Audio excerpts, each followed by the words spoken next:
Janka Byto Cigániková, ty také hlúposti trepeš, že duchovný má prísť na žiadosť pacienta a ty vieš o tom, že tí pacienti, čo tam ležia, tak oni sa niektorí, alebo väčšina sa hanbí si ich napríklad vypýtať, alebo ani nevie o tom, že si to má vypýtať. A niektorí by boli veľmi radi pacienti, napríklad, ktorí sú v takom stave, že si to nevedia vypýtať, alebo nechcú nejakým spôsobom si vypýtať. Oni by boli radi, keď tam niekto príde a opýta sa ich, či tam chce, aby ostal ten duchovný, alebo nechce, aby tam ostal ten duchovný. Takže riešiť takú vec, že aby tam bolo napísané v zákone na žiadosť pacienta, aby tam bol duchovný, to je taká hlúposť. Ja osobne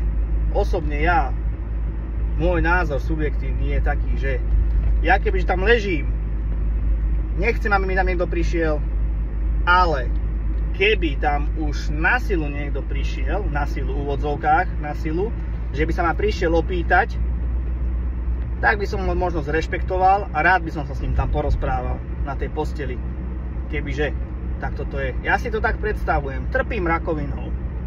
Príde mi v posteli kňaz alebo nejaký duchovný, začne sa so mnou rozprávať, tak ho zrešpektujem a asi by som sa s ním aj porozprával. Ale keď trpím rakovinou a ležím na posteli, určite si ho nechcem zavolať. Takže trocha by si sa mala nad tým zamyslieť, ty mudrlandka. Takú političku, ak ty si, ty kokos, to Boh nevidel. Prísam, ty si horšak Matovič pomaly.